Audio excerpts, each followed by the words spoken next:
All right, let's talk about the problems with multi-level marketing as I see it. So the first thing is it's a predatory system. It's built on the idea of getting people to join under you so that you earn money off them. And that's what your upline is doing to you.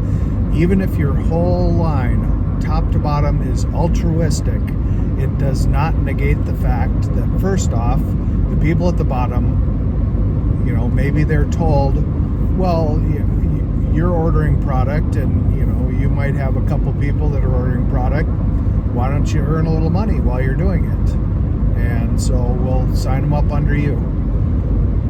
That's great, but if those people decide to stop buying and no one else can be added because the market's saturated, which there's no control of in multi-level marketing, they're not going to make money, that person at the bottom. And that's, the vast majority of people in any multi-level marketing business make very little money, if they make any at all. All of the earnings statements you ever see are the total money they made, but it does not include anything they had to buy or pay out. So any kind of marketing they did, and I'll get into the whole marketing aspect as I understand it in a second, but any kind of marketing they did, any trainings they had to take, any travel they had to pay for, even if you're going to make phone calls, you have to pay for the phone. Now, you can, I guess, make a case that you can write that off on taxes, but you're going to have to pay taxes on the income you earn as well. And you're an independent contractor, so the company has no real tie to you other than you're using their name. Let's talk about the marketing a little bit. So one of the benefits that they say for multi-level marketing is that the marketing is all word of mouth. It's network marketing. It's not multi-level. It's not a pyramid scheme. It's network marketing. You're marketing it to your friends and they are marketing it to their friends. So there's that trust built in, and people know each other. So it's your own network that you're marketing to. Here's the problem. If you look into any of these companies, any multi-level marketing company, what you will find is, whether the product's good or not, and most likely it's mediocre, you end up having all the marketing cost built into the price. Look at the prices. Try and find comparable things that are not from a multi-level marketing company, and I would guarantee you are going to find the similar products for much cheaper. Maybe it's easier because they group everything together for you, but you're going to be able to find all the products much cheaper without having to go through multi-level marketing itself. And the reason that is because all those companies that sell it without direct sales, wholesale, they have marketing as well, but it is a fixed cost and it's built into their price. Multi-level marketing is no different. They have marketing costs as well, and it is built into their price. The problem is their marketing costs are much higher, and here is why. Say you have one person beneath you. You get 15% of whatever they sell. That is a marketing cost to the company. The company has to pay you 15% of what is sold as a marketing cost. And that 15%, maybe it's nothing. Now, let's start adding levels beneath you. You got another level below the one you just made 15% on. Now you make 16% on everything sold. The second level down, the level right below you, you still make 15%, and the level below you, because they've added that level, they make 15%. Those are three. Now you have three marketing costs, and that just drives the price of these products and services way up. And that's why they end up being so expensive. So the marketing aspect of it, they like to say that they're not a pyramid scheme. Some of them are, some of them aren't. They like to say they're not multi-level marketing. If there are multi-levels, it's multi-level marketing. And the multi-level marketing aspect, all it does is drive up that marketing cost the company has to pay somehow. And guess what? These companies are not altruistic. They're not eating the marketing cost. They are adding it into the price of the products. So you're paying for all that marketing, and it's not a cheaper, easier, might be an easier way to market because you have built-in networks, but it's definitely not a cheaper way to market. If it's also, there is no safety net. So if you think about a franchise, McDonald's, whatever, something crappy that's not good for you, it's a franchise. The franchise itself has specific limits on where they will allow franchises to be. They protect their franchises so that you don't have one McDonald's across from another. That saturates the market, and people are, they're either going to go to one or the other, and both of them are going to have less sales because of that. So they restrict that. Here's the other aspect, though, because I'm sure you've noticed that you can drive down a city block and you'll have a McDonald's, and 2 blocks later there'll be another one. That market is saturated. However, though both those McDonald's, they have fixed costs. They buy food at wholesale from the parent company, and then they have a markup that they sell it for at their store, and that might be dictated. But they have those fixed costs, and they are able to sell their products. They don't have. They can run some of their. They have some autonomy. They can run some of their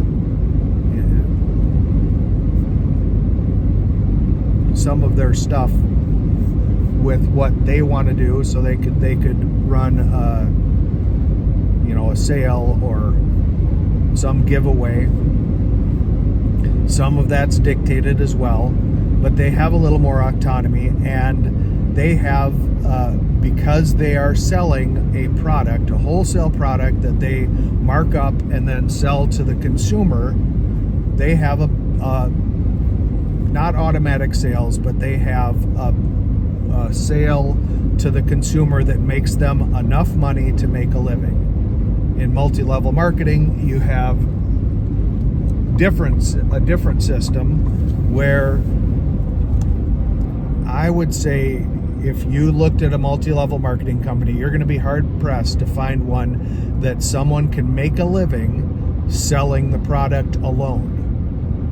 So you're not selling direct to the consumer to make money.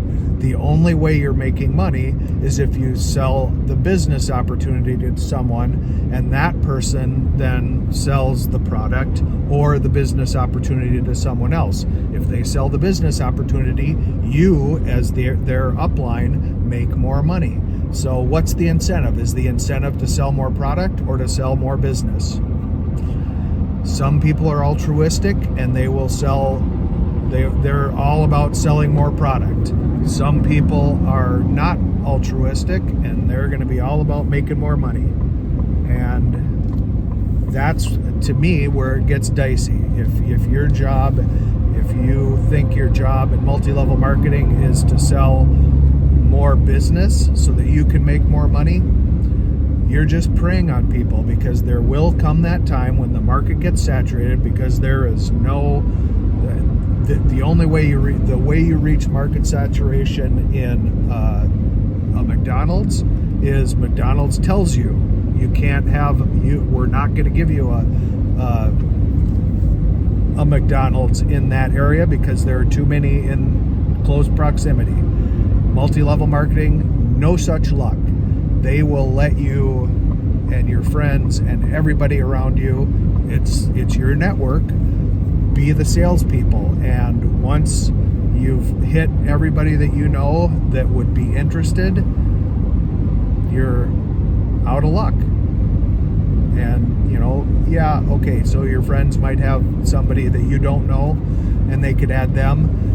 Part of the other problem is it is multi-level marketing, and if you look at most multi-level marketing companies, they like to claim they are not multi-level marketing, and some of them won't really even allow you to say their name when you're doing your Facebook or whatever advertising.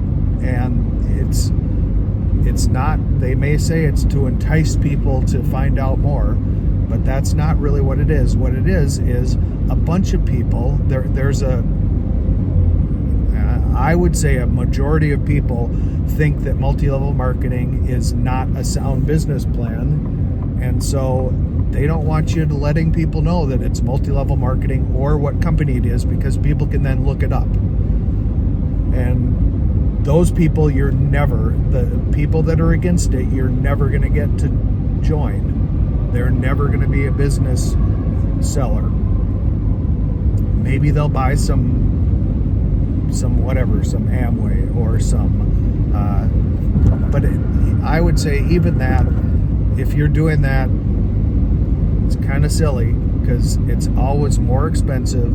It's not Amazon. You can go on Amazon and get any of the same stuff from any of these companies, and it's delivered right to your door, and it's way cheaper. So you're just being lazy if you're buying. Maybe you want to support your friend that's doing it, but I think you'd be more support if you tried to tell them not to do it. Maybe if you don't buy the product, the person eventually will realize this isn't a great business opportunity. If you buy a little bit of product, hey, they just made $20 on a $200 bottle of water that you bought. Great. Is that helping you? No, you've spent way too much on a bottle of water. Is it helping them? Not really, because they've only made $20. That's like a tank of gas. Well, not even a tank of gas anymore. It's a quarter tank, or one meal out. They're not going to live on that. And a lot of these companies, multi-level marketing companies, sell the business opportunity as something you can live on. And the vast majority of people, it's like 90% of the people that sell in multi-level marketing make less than $10,000 a year. That's good luck living on that. It's not a viable business opportunity. I hope you decide not to do a multi-level marketing opportunity. I am very anti-MLM. Doesn't matter how good the product is, because that's all marketing again, and they're not really as good as the company touts. If you can look at, even if they have research that supports it, look at who's funded that research. Oftentimes it's the company itself, or their subsidiary, or their parent company, or what the company they came from. And that kind of study is not necessarily a very viable study. You got to look at independent studies. especially if they, so I saw one recently, they did say that their parent company, or the company they were spawned from, was the sponsor. So they said that in the report. What they did not say, and what you're supposed to say in good study literature, is whether there's a conflict of interest. And I guess they hinted that there was a conflict of interest by saying that they ran the study, they funded the study, but you got to say it too. People don't, well, no one reads the reports anyway. They just, someone summarizes it and tells you what to say. So the reports are, you got to look into these things. It's the same thing with a lot of claims that come up in the media or in a news magazine. I guess that's the media. But they never actually tell you, they don't show you the whole study. They may have a link to it, but they just tell you what they think about it. And a bunch of the time, what they think about it isn't what the study conductors concluded. They won't even show you the conclusion because it goes against what they want to put out there. So it's all predatory. Even if you're altruistic and doing it for the right reasons, the company as a whole is a predatory company that is feeding off the hopes and fears of those that it is enrolling. And 2, 3, 4% at the top, they're making a boatload of money. No one else is. Everyone else, there may be 5 or 10% that are making maybe a comfortable wage, still less than a lot of good jobs would pay, and everyone else is below the poverty line. So if you're gonna do it, I guess I would say don't quit your job, because chances are you are not going to be making enough to quit your job. I don't care what they say. If you hear fake it till you make it, tell them to go pound bricks, because that is the stupidest thing you can do in the world. If they offer you, a lot of these companies have incentive programs that sound like a great idea. They sound like they'll, you're going to get a bonus every month. The problem is you're going to have to meet really high bars to hit that bonus. So if you rely on it, and the ones I've heard about sort of are marketed as if you can rely on them, those ones, you can't rely on them. You're gonna be working your butt off to try and meet the bar so that you can stay in the program. Once you drop under the bar, they kick you right out. So maybe you get a great car, but that doesn't mean they're buying you a car and giving it to you. That means you bought the car, and they're giving you a monthly stipend to pay for it. But if you fall below the bar, that monthly stipend is gone. Now you got a new car that you have to pay for. So if you can buy a car, hey, it's maybe an okay way to get some money towards it. But if you're struggling and you're buying the car because you think you're getting it paid for, I hope you're right. I hope it works out for you. Chances are it won't. Well, I think that's good for now. Good luck.